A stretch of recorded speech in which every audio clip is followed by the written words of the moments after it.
ಹುಬ್ಬಳ್ಳಿಯ ಐತಿಹಾಸಿಕ ಚಂದ್ರಮೌಳೇಶ್ವರ ದೇವಸ್ಥಾನಕ್ಕೆ ಪಿಟಿಷನ್ ಕಮಿಟಿ ಭೇಟಿ ನೀಡಿತ್ತು. ಏನು ಉಪಸಭಾಪತಿ ರುದ್ರಪ್ಪ ಲಮಾಣಿ ಅವರ ಅಧ್ಯಕ್ಷತೆಯಲ್ಲಿರುವಂತಹ ಅರ್ಜಿ ಸಮಿತಿ ಇವತ್ತು ದೇವಸ್ಥಾನಕ್ಕೆ ಭೇಟಿ ನೀಡೋದ್ರ ಜೊತೆಗೆ ಒಂದು ಏನು ದೇವಸ್ಥಾನದ ಕುರಿತು ಮಾಹಿತಿ ಪಡ್ಕೊಂತು.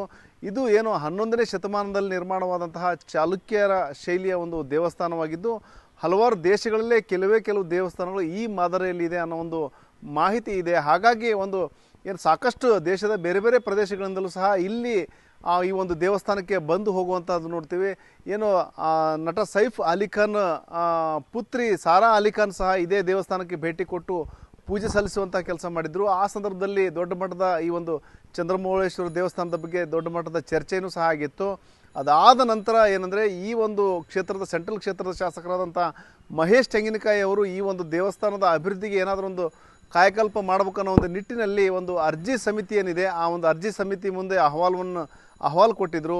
ಈ ಒಂದು ದೇವಸ್ಥಾನಕ್ಕೆ ಒಂದಷ್ಟು ಡೆವಲಪ್ಮೆಂಟ್ಗೆ ಏನಾದರೂ ಕ್ರಮ ಕೈಗೊಳ್ಬೇಕನ್ನೋ ಒಂದು ಮನವಿ ಮಾಡಿದರು. ಅದಕ್ಕೆ ಪೂರಕವಾಗಿ ಇವತ್ತು ಏನಂದರೆ ಏನು ಅರ್ಜಿ ಸಮಿತಿ ಏನಿದೆ ಉಪಸಭಾಪತಿ ರುದ್ರಪ್ಪ ಲಮಾಣಿ ನೇತೃತ್ವದ ಅರ್ಜಿ ಸಮಿತಿ ಇವತ್ತು ದೇವಸ್ಥಾನಕ್ಕೆ ಭೇಟಿ ಕೊಟ್ಟಿತ್ತು. ಮತ್ತು ದೇವಸ್ಥಾನ ಯಾವ ಶೈಲಿಯಲ್ಲಿ ನಿರ್ಮಾಣವಾಗಿದೆ ಮತ್ತು ಏನೆಲ್ಲ ದೇವಸ್ಥಾನದ ಒಂದು ಸದ್ಯದ ಸ್ಥಿತಿಗತಿ ಏನೋ ಎಲ್ಲದರ ಬಗ್ಗೆ ಸಹ ಮಾಹಿತಿ ಪಡ್ಕೊಂಡ್ರು. ಮತ್ತು ಆರ್ಕಿಯಾಲಜಿ ಸರ್ವೆ ಆಫ್ ಇಂಡಿಯಾ ಅದವ್ರ ಕಡೆಯಿಂದ ಇರ್ಬೋದು, ಜಿಲ್ಲಾಡಳಿತದ ಕಡೆಯಿಂದ ಮತ್ತು ಮಹಾನಗರ ಪಾಲಿಕೆಯಿಂದಲೂ ಸಹ ಈ ಒಂದು ದೇವಸ್ಥಾನದ ಕುರಿತು ಮಾಹಿತಿ ಪಡ್ಕೊಂಡು ಅಲ್ಲಿ ಯಾವ ರೀತಿ ಅಭಿವೃದ್ಧಿ ಮಾಡಬೇಕು ಮತ್ತು ಎಷ್ಟು ಖರ್ಚಾಗುತ್ತೆ ಇತ್ಯಾದಿಗಳ ಕುರಿತು ಒಂದು ಚರ್ಚೆ ಮಾಡಿದ್ರು. ನಂತರ ಏನು ಹುಬ್ಬಳ್ಳಿಯ ಏನು ಮಹಾನಗರ ಪಾಲಿಕೆ ಸಭಾಂಗಣದಲ್ಲಿ ಒಂದು ಸಭೆ ನಡೀತು.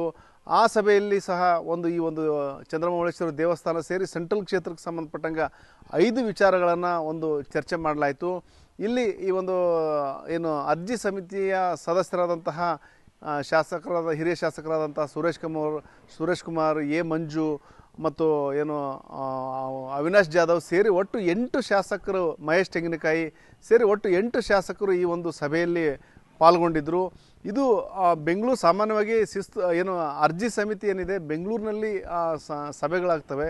ಆದರೆ ಇದೇ ಮೊದಲ ಬಾರಿಗೆ ಹುಬ್ಬಳ್ಳಿನಲ್ಲಿ ಈ ರೀತಿಯ ಒಂದು ಸಭೆ ಮಾಡಲಾಗ್ತಾಯಿದೆ. ಯಾಕಂದರೆ ಈಗೇನು ಚಂದ್ರಮೌಳೇಶ್ವರ ದೇವಸ್ಥಾನದ ಕುರಿತು ಚರ್ಚೆ ಹಿನ್ನೆಲೆಯಲ್ಲಿ ಆ ಒಂದು ಏನು ದೇವಸ್ಥಾನದ ಅಭಿವೃದ್ಧಿಗೆ ಒಂದಷ್ಟು ಸ್ಪಾಟ್ ವಿಸಿಟ್ ಮಾಡಿ ಅಲ್ಲಿನ ಒಂದು ಸ್ಥಿತಿಗತಿಗಳನ್ನ ಅಧ್ಯಯನ ಮಾಡೋದಲ್ಲಿ ಒಂದಷ್ಟು ಹೆಚ್ಚಿನ ಅನುಕೂಲ ಆಗುತ್ತೆ ಮತ್ತು ಸದಸ್ಯರಿಗೂ ಸಹ ಒಂದು ಹೆಚ್ಚಿನ ಮಾಹಿತಿ ಸಿಗುತ್ತೆ ಅನ್ನೋ ಒಂದು ಹಿನ್ನೆಲೆಯಲ್ಲಿ ಈ ಒಂದು ಒಂದು ಸಮಿತಿಯನ್ನೇ ಇಲ್ಲಿ ಹುಬ್ಬಳ್ಳಿಗೆ ಭೇಟಿ ನೀಡುವ ರೀತಿಯಲ್ಲಿ ಅವರು ಶಾಸಕರು ಮಹೇಶ್ ತೆಂಗಿನಕಾಯಿ ಮನವಿ ಮಾಡಿಕೊಂಡಿದ್ರು. ಅದಕ್ಕೆ ಪೂರಕವಾಗಿಯೇ ಅದು ಶಾಸಕರ ಒಂದು ಒತ್ತಾಸೆಗೆ ಮಣಿದು ಉಳಿದ ಶಾಸಕರು ಅಂದರೆ ಸಮಿತಿಯ ಉಳಿದ ಸದಸ್ಯರು ಸಹ ಈ ಒಂದು ಹುಬ್ಬಳ್ಳಿಗೆ ಭೇಟಿ ಕೊಟ್ಟು ದೇವಸ್ಥಾನಕ್ಕೆ ಭೇಟಿ ಕೊಟ್ಟು ಹೆಚ್ಚಿನ ಮಾಹಿತಿ ಪಡ್ಕೊಂಡ್ರು. ಮತ್ತು ಈಗೇನು ಆ ಸಭೆಯಲ್ಲೂ ಸಹ ಸಾಕಷ್ಟು ಚರ್ಚೆಗಳಾಯಿತು. ಏನೆಲ್ಲ ಅಭಿವೃದ್ಧಿ ಮಾಡಲಿಕ್ಕೆ ಏನೆಲ್ಲ ಮಾಡ್ಬೇಕನ್ನೋ ಒಂದು ವಿಚಾರಗಳನ್ನ ಪರಾಮರ್ಶೆ ಮಾಡಲಾಯಿತು. ಸಭೆ ನಂತರ ಮಾತಾಡಿದಂತಹ ಉಪಸಭಾಪತಿ ಲಮಾಣಿ ಅವರು ಈ ಒಂದು ದೇವಸ್ಥಾನದ ಅಭಿವೃದ್ಧಿಗಾಗಿ 25 ಕೋಟಿ ರೂಪಾಯಿಗಳ ಯೋಜನೆಯನ್ನು ರೂಪಿಸಲಾಗಿದೆ. ಮುಖ್ಯವಾಗಿ ಏನಂದರೆ 17ರಿಂದ 18 ಕೋಟಿ ರೂಪಾಯಿ ಈ ಒಂದು ದೇವಸ್ಥಾನದ ಸುತ್ತಮುತ್ತಲಿರುವಂಥ ಮನೆಗಳ ತೆರವಿಗೆ ಅಂದರೆ ಆ ಒಂದು ಮನೆಗಳಿಗೆ ಪರಿಹಾರ ಕಟ್ಟಿಕೊಡೋಕೆ ಬಳಕೆ ಮಾಡಲಾಗುತ್ತೆ. ಸುಮಾರು 7ರಿಂದ 8 ಕೋಟಿ ರೂಪಾಯಿಗಳನ್ನ ಈ ಒಂದು ದೇವಸ್ಥಾನದ ಅಭಿವೃದ್ಧಿಗೆ ಬಳಕೆ ಮಾಡಲಾಗುತ್ತೆ. ಹಾಗಾಗಿ ಈಗೇನು ದೇವಸ್ಥಾನಕ್ಕೆ ಹೋಗುವಂಥ ರಸ್ತೆ ಭಾಳ ಕಿರಿದಾಗಿದೆ ಮತ್ತು ಅಲ್ಲಿ ಡಬಲ್ ರೋಡ್ ಮಾಡುವ ಮತ್ತು ಅಲ್ಲಿ ಅಕ್ಕಪಕ್ಕದಲ್ಲಿ ಅಂಗಡಿ ಮಳಿಗೆ ಮಾಡುವಂತಹ ಮತ್ತು ಯಾರಾದರೂ ಬಂದ ಕೂಡಲೇ ಆ ಒಂದು ದೇವಸ್ಥಾನಕ್ಕೆ ಹೋಗಲಿಕ್ಕೆ ಸೂಕ್ತ ದಾರಿ ಆಗುವ ನಿಟ್ಟಿನಲ್ಲಿ ಮತ್ತು ಒಂದು ರೀತಿಯಲ್ಲಿ ರಾಜ್ಯ ಅಂತಾರಾಜ್ಯ ಮತ್ತು ದೇಶಗಳಲ್ಲೂ ಸಹ ಬೇರೆ ಬೇರೆ ಪ್ರವಾಸಿಗರು ಬರ್ತಾರೆ, ಅವರಿಗೆ ಅನುಕೂಲ ಆಗುವ ನಿಟ್ಟಿನಲ್ಲಿ ಈ ದೇವಸ್ಥಾನನ ಅಭಿವೃದ್ಧಿ ಮಾಡಬೇಕನ್ನೋ ನಿರ್ಧಾರ ಮಾಡಲಾಗಿದೆ. ಈ ನಿಟ್ಟಿನಲ್ಲಿ 25 ಕೋಟಿ ರೂಪಾಯಿ ಯೋಜನೆ ರೂಪಿಸಲಾಗಿದೆ. CM ಸಿದ್ದರಾಮಯ್ಯ ಅವ್ರ ಜೊತೆ ಸಮಾಲೋಚನೆ ಮಾಡ್ತೀವಿ, ಅದಕ್ಕೆ ಬೇಕಾದಂತಹ ಅನುದಾನವನ್ನು ಕೊಡಿ ಅಂತೇಳಿ ಮನವಿ ಮಾಡ್ತೀವಿ. ಮತ್ತು ಇಲ್ಲಿ ಬೇರೆ ಬೇರೆ ಯಾವ ರೀತಿ ಅಭಿವೃದ್ಧಿಗಳು ಕ್ರಮ ಕೈಗೊಳ್ಳಬೇಕು ಮತ್ತು ಅಲ್ಲಿದ್ದ ನಿವೇಶನದಾರನ ಅವ್ರಿಗೇನು ಪರ್ಯಾಯ ವ್ಯವಸ್ಥೆ ಏನು ಮಾಡಬೇಕು ಇತ್ಯಾದಿಗಳ ಕುರಿತು ಸಹ ಚರ್ಚೆ ಮಾಡಿರೋದಾಗಿ ರುದ್ರಪ್ಪ ಲಮಾಣಿ ತಿಳಿಸಿದ್ದಾರೆ. ಐತಿಹಾಸಿಕವಾದಂಥ ಸ್ಥಳ, ಆ ಸ್ಥಳಕ್ಕೆ ಇವತ್ತು ಮುಕ್ತಿ ಸಿಗಬೇಕು ಅನ್ನೋ ದೃಷ್ಟಿಯಿಂದ ಒಂದು ಹೊಸ ಪ್ಲಾನನ್ನು ಕೂಡ ಮಾಡಿದ್ದಾರೆ. ಅಲ್ಲಿ ಉದ್ಯಾನವನ ಮಾಡಬೇಕು, ಶೌಚಾಲಯ ಬಂದರೆ ಶೌಚಾಲಯ ಮಾಡಬೇಕು, 4 ರಸ್ತೆಗಳನ್ನು ಕೂಡಿಸ್ಬೇಕು, ಒಟ್ಟಾರೆಯಾಗಿ ಚಂದ್ರಮೌಳೇಶ್ವರ ದೇವಸ್ಥಾನ ಈ ದೇಶದಲ್ಲಿ ಕೆಲವೇ ದೇವಸ್ಥಾನಗಳಲ್ಲಿ ಅದು ಒಂದು. ಅಂಥ ಒಂದು ಪುರಾತತ್ವ ಇಲಾಖೆಯ ಆಧೀನದಲ್ಲಿರ್ತಕ್ಕಂಥ ಮುಜರಾಯಿ ಇಲಾಖೆಯ ಸಿ ವರ್ಗದಲ್ಲಿ ಬರ್ತಕ್ಕಂಥ ಒಂದು ದೇವಸ್ಥಾನ. ಆ ದೇವಸ್ಥಾನಕ್ಕೆ ಯಾವುದೇ ಆದಾಯ ಇಲ್ಲ ಮತ್ತು ಯಾವುದೇ ರೀತಿಯಿಂದ ಅದು ಇವತ್ತು ಮುಚ್ಕೊಂಡು ಹೋಗ್ಬಿಟ್ಟಿದೆ. ಗೂಗಲ್ನಲ್ಲಿ ಇದೆ, ಆದರೆ ಇಲ್ಲಿ ಬಂದು ನೋಡಿದಾಗ ಒಳಗೆ ಹೋಗೋಕ್ಕೆ ದಾರಿ ಇಲ್ಲ. ಅಂಥ ಪರಿಸ್ಥಿತಿಯಲ್ಲಿ ಇವತ್ತು ಇಲ್ಲಿಯ ಶಾಸಕರು ಅದನ್ನು ಬೈಲಿಕ್ಕೆ ತಂದು ಅದರ ಸಮಸ್ಯೆಗಳನ್ನು ಅರಿತು ನಮ್ಮ ಪಿಟಿಷನ್ ಕಮಿಟಿಗೆ ತಂದು ನಮ್ಮನ್ನೆಲ್ಲರನ್ನೂ ಕರೆಸಿ ಹುಬ್ಬಳ್ಳಿ ಧಾರವಾಡ ನಗರದಲ್ಲಿರ್ತಕ್ಕಂಥ ಒಂದು ದೇವಸ್ಥಾನಕ್ಕೆ ಯಾವ ರೀತಿಯಾಗಿ ಅದಕ್ಕೆ ಪುನರೋಚ್ಚನ ಮಾಡ್ಬೋದು, ಅದಕ್ಕೆ ಏನು ಪರಿಹಾರಗಳನ್ನು ಮಾಡ್ಬೋದು ಅಂತ ಇವತ್ತು ನಮಗೆ ತಂದರು. ಇಲಾಖೆಯವರು ಎಲ್ಲರೂ ಬಂದು ಸಪೋರ್ಟ್ ಕೊಟ್ಟರು ಮತ್ತು ನಮ್ಮ ಕಮಿಟಿಯವರು ಕೂಡ ಬಂದು ಅದನ್ನು ನೋಡಿದಾಗ ಅದು ಭಾಳ ಕಠಿಣ ಪರಿಸ್ಥಿತಿಯಲ್ಲಿದೆ. ಆದ್ದರಿಂದ ಅದನ್ನು ಸುಗಮಗೊಳಿಸಬೇಕು, ಇದು ಒಂದು ಇತಿಹಾಸದ ಸ್ಥಳವನ್ನು ಉಳಿಸಬೇಕು ಅಂತ ಎಲ್ಲರೂ ಮಾಡಿದ್ದಾರೆ. ಇದೇ ವೇಳೆ ಮಾತಾಡಿದಂತಹ ಮಹೇಶ್ ತೆಂಗಿನಕಾಯಿ ಅವರು ಸಹ ಈಗೇನು ಆ ಒಂದು ಸ್ಥಳೀಯರನ್ನ ಮನವೊಲಿಕೆ ಮಾಡಿದ್ದೀವಿ, 50ರಿಂದ 55 ಮನೆಗಳು ಅಲ್ಲಿ ಸುತ್ತಮುತ್ತ ತೆರವು ಮಾಡಬೇಕಾಗುತ್ತೆ. ಒಂದು ಬದಿನಲ್ಲಿ ಸರ್ಕಾರಿ ಜಾಗನೂ ಇದೆ. ಹಾಗಾಗಿ ಅಲ್ಲಿನ ಏನು ಸ್ಥಳೀಯರು ಏನಾದರೂ ಅಪೇಕ್ಷೆ ಪಟ್ಟಲ್ಲಿ ಸರ್ಕಾರಿ ಜಾಗದಲ್ಲೇ ಒಂದು ಮನೆ ಕಟ್ಕೊಳ್ಳೋಕೆ ರೆಡಿ ಇದ್ದಲ್ಲಿ ಖಂಡಿತ ಅದು ನಮಗೂ ಸಹ ಹೆಚ್ಚಿನ ಆರ್ಥಿಕ ಒಂದು ಉಳಿತಾಯ ಆಗುತ್ತೆ. ಯಾಕಂದರೆ ಏನು ಪರಿಹಾರ ಅವ್ರಿಗೆ ಕೊಡಲಾರ್ದೇ ಪರ್ಯಾಯವಾಗಿ ಜಾಗ ಕೊಡಲಿಕ್ಕೆ ಅನುಕೂಲ ಆಗುತ್ತೆ.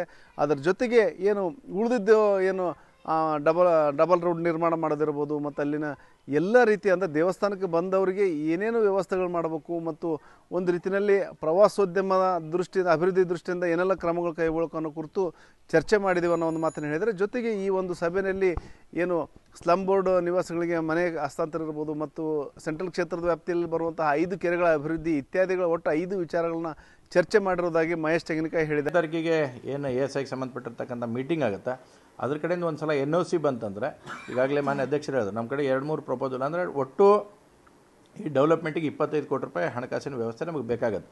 ಅದರಲ್ಲಿ ಸುಮಾರು 17ರಿಂದ 18 ಕೋಟಿ ರೂಪಾಯಿ ಅಲ್ಲಿನ ಪರಿಹಾರವನ್ನು ಕೊಡತಕ್ಕ ಕಾರಣಕ್ಕೆ ಬೇಕಾಗುತ್ತೆ. ಉಳಿದಂತೆ 7 ಕೋಟಿ ರೂಪಾಯಿ ನಮಗೆ ಡೆವಲಪ್ಮೆಂಟ್ ದೃಷ್ಟಿಯಿಂದ ಬೇಕಾಗುತ್ತೆ. ಅಲ್ಲಿ ಸುಮಾರು 50ರಿಂದ 60 ಕಾರ್ ಪಾರ್ಕಿಂಗು, ಡಬಲ್ ರೋಡ್ ಎಂಟ್ರಿಗೆ ಡಬಲ್ ರೋಡು ಮತ್ತು ಕೆಲವೊಂದಿಷ್ಟು ಶಾಪ್ಗಳನ್ನು ಅಂದರೆ ದೇವಸ್ಥಾನ ರೆಗ್ಯುಲರ್ ಬೇಸಿಸ್ ಮೇಲೆ ಚಾಲೂ ಇರಬೇಕನ್ನೋ ಕಾರಣಕ್ಕೆ ಶಾಪ್ಸು, ಟಾಯ್ಲೆಟು, ಡ್ರಿಂಕಿಂಗ್ ವಾಟ್ರು, ಆಮೇಲೆ ಪೆಡೆಸ್ಟ್ರಿಯನ್ ಈ ರೀತಿ ಮತ್ತು ಲ್ಯಾಂಡ್ಸ್ಕೇಪಿಂಗ್ ಕೂಡ ಅದನ್ನು ಮಾಡಬೇಕು ಅನ್ನೋಂಥದ್ದನ್ನು ಕಂಪ್ಲೀಟ್ DPR ಏನು ಬೇಕೋ ಅದನ್ನೆಲ್ಲ ರೆಡಿಯಾಗಿದೆ. ಒಂದು ಸಲ NOC ಬಂತಂತಂದರೆ 10ನೇ ತಾರೀಕಿಗೆ ಆದಮೇಲೆ ಅದಕ್ಕೆ ಪ್ರೊಸೆಸ್ ಮಾಡುವಂತಾಗುತ್ತೆ. ಮಾನ್ಯ ಅಧ್ಯಕ್ಷರು ಹೇಳ್ದಂಗೆ ನಮಗೂ ಅರ್ಥ ಐತಿ ಈಗ ಸರ್ಕಾರದಾಗ ಹಣಕಾಸಿಂದ ಏನೈತಿ ಅಂತೈತೆ ಅಂತೇಳಿ. ಅದನ್ನು ಒಂದು ಖುಷಿ ಪಡ್ತಕ್ಕಂಥ ಸಂಗತಿ ಅಂದರೆ ಇವತ್ತು ನಮ್ಮೆಲ್ಲ ಕಮಿಟಿ ಸದಸ್ಯರು ಬಂದು ನೋಡಿದ್ಮೇಲೆ ಮಾನ್ಯ ಅಧ್ಯಕ್ಷರಿಗೆ ಲಾಸ್ಟ್ ಟೈಮೇ ನಾವು ವಿನಂತಿ ಮಾಡಿದಾಗ ಸ್ವತಃ ಬಂದರು. ಅವರು ಬಂದು ನೋಡೋಗಿ ಅವತ್ತು ಅಂದ್ಕೊಂಡ್ರು ಇಲ್ಲ ಮಹೇಶಣ್ಣ ಇದನ್ನ ಎಷ್ಟೊತ್ತಿದ್ರು ನಾವು ಡೆವಲಪ್ಮೆಂಟ್ ಮಾಡೋಣ ಅಂತಕ್ಕಂಥ ಮಾನಸಿಕ ಸ್ಥಿತಿಯಲ್ಲಿ ಅವರು ಸಂಪೂರ್ಣವಾಗಿ ಬಂದರು. ಇಲ್ಲ ಇದು ಮಾಡಬೇಕು ಅಂತಕ್ಕಂಥ ಇಚ್ಛೆಯನ್ನು ಅವರು ಕೂಡ ವ್ಯಕ್ತಪಡಿಸಿದ್ರು. ಇವತ್ತು ಎಲ್ಲ ಸಮಿತಿ ಸದಸ್ಯರು ಕೂಡ ಹೇಳಿದ್ದಾರೆ. ಸ್ವತಃ ಉಪಸಭಾಪತಿಗಳು ಹೇಳಿದರು ಇದ್ರ ಸಲನ ಒಂದು ಇಮಿಡಿಯೇಟ್ ನಿಮ್ಮದೆಲ್ಲ ಪ್ರಾಜೆಕ್ಟ್ ತೊಗೊಳ್ರಿ, ನಾನೇ ಮುಖ್ಯಮಂತ್ರಿಗಳ ಕಡೆ ನಿಮ್ಮ ಕಡೆ ಕರ್ಕೊಂಡು ಹೋಗ್ತೀನಿ, ಹೋಗಿ ಸಾಧ್ಯದಷ್ಟು ಈ ಬರ್ತಕ್ಕಂಥ ಬಜೆಟ್ನ ಒಳಗಡೆ ನಾವು ಅಲೋಕೇಶನ್ ಮಾಡಿಸೋಕ್ಕಂಥ ಪ್ರಯತ್ನ ಮಾಡೋಣ ಅಂತಕ್ಕಂಥ ಮಾತನ್ನು ಮಾನ್ಯ ಉಪಸಭಾಪತಿಗಳು ನಮ್ಗೆ ಹೇಳಿದ್ದಾರೆ. ಅದ್ರ ಜೊತೆಗೆ ಪ್ಯಾರಲಲ್ ಆಗಿ ಇನ್ನೊಂದು 2-3 ಆಪ್ಷನ್ಗಳನ್ನು ಓಪನ್ ಇಟ್ಕೊಳಕತ್ತೇವೆ. ಇನ್ ಕೇಸ್ ಯಾವ್ದಾರ್ಗಿದ್ರು ನಾವು ಗೌರ್ಮೆಂಟ್ ಲ್ಯಾಂಡನ್ನು ಕೂಡ ನಾವು ಒಂದು ಯೋಚನೆ ಮಾಡಿದ್ದೇವೆ. ಆ ಲ್ಯಾಂಡನ್ನು ಕೊಟ್ಟರೆ ಯಾರು ಶಿಫ್ಟ್ ಆಗ್ತೇನೆ ಅಂತಾರೆ ಅಂದರೆ ಬಿಲ್ಡಿಂಗ್ ವ್ಯಾಲ್ಯೂಯೇಷನ್ ಅಷ್ಟೇ ನಮಗೆ ಕೊಡೋದಾಗತ್ತೆ. ಅವಾಗ ಅದು ಕಮ್ಮಿ ಆಗುತ್ತೆ, ಪ್ರಾಜೆಕ್ಟ್ ಕಾಸ್ಟ್ನೇ ಆಗತ್ತೇಳಿ ಅದನ್ನು ಕೂಡ ಯೋಚನೆ ಇಟ್ಕೊಂಡಿದ್ದೇವೆ. ಆಪ್ಷನ್ 1, ಆಪ್ಷನ್ 2, ಆಪ್ಷನ್ 3 ಈ ಥರ ಈಗ ಅವ್ರು ಹೇಳ್ದಂಗೆ ಇಟ್ಕೊಂಡಿದ್ದೇವೆ. ಅದು ಆತಂದ್ರೆ ಅದನ್ನು ಶಿಫ್ಟ್ ಮಾಡಿ ಇದನ್ನು ಸಾಧ್ಯದಷ್ಟು ಬೇಗ ಕಾರ್ಯಗತಗೊಳಿಸೋಕೆ ಏನೇನು ಆಗಬೇಕು ಆ ರೀತಿಯಾದಂಥ ತೊಗೊಂಡಿದ್ದೇವೆ. ಒಟ್ಟಾರೆ ಏನು ಪಿಟಿಷನ್ ಕಮಿಟಿ ಅಂತ ಏನಿದೆ ಉಪಸಭಾಪತಿಗಳ ನೇತೃತ್ವದ ಸಮಿತಿ, ಆ ಒಂದು ಸಮಿತಿ ಇವತ್ತು ಹುಬ್ಬಳ್ಳಿಗೆ ಭೇಟಿ ಕೊಡೋದ್ರ ಜೊತೆಗೆ ಚಂದ್ರಮೌಳೇಶ್ವರ ದೇವಸ್ಥಾನಕ್ಕೂ ಸಹ ಭೇಟಿ ಕೊಟ್ಟು ಆ ಒಂದು ದೇವಸ್ಥಾನಕ್ಕೆ ಕಾಯಕಲ್ಪ ಕೊಡುವ ನಿಟ್ಟಿನಲ್ಲಿ ಒಂದು ಎಲ್ಲ ಸಮಗ್ರ ಒಂದು ಚರ್ಚೆ ಮಾಡಿದೆ. ಹಾಗಾಗಿ ಮುಂದಿನ ದಿನಗಳಲ್ಲಿ ಈ ಒಂದು ದೇವಸ್ಥಾನದ ಅಭಿವೃದ್ಧಿಗೆ ಒಂದಷ್ಟು ಶರವೇಗ ಸಿಗುತ್ತೆ ಮತ್ತು ಸದ್ಯಕ್ಕೆ ಎಲ್ಲೋ ಒಂದು ಕಡೆ ಮೂಲೆಯಲ್ಲಿ ಇರುವಂತಹ ಈ ಒಂದು ದೇವಸ್ಥಾನ ಒಂದು ವಿಶ್ವಮಟ್ಟದಲ್ಲಿ ಭಾರತದ ಮಟ್ಟದಲ್ಲಿ ದೊಡ್ಡ ಮಟ್ಟದಲ್ಲಿ ಒಂದು ಪ್ರವಾಸೋದ್ಯಮಕ್ಕೆ ಒಂದು ದೊಡ್ಡ ಒಂದು ವೇದಿಕೆ ಆಗುತ್ತೆ ಅನ್ನೋ ಒಂದು ವಿಚಾರ ಹೊರಗೆ ಬಂದಿದೆ. ಒಟ್ಟಾರೆ ಆ ಒಂದು ಸಮಿತಿಯ ಮೀಟಿಂಗ್ನಿಂದಾಗಿ ಸಾಕಷ್ಟು ಪಾಸಿಟಿವ್ ಒಂದು ಡೆವಲಪ್ಮೆಂಟ್ಸ್ ಆಗುವಂತಹ ಎಲ್ಲ ಸಾಧ್ಯತೆಗಳನ್ನ ಒಂದು ಸಭೆ ವ್ಯಕ್ತಪಡಿಸಿದೆ. ಶಿವರಾಮ ಸೊನ್ನೆ, ನ್ಯೂಸ್ 18 ಹುಬ್ಬಳ್ಳಿ.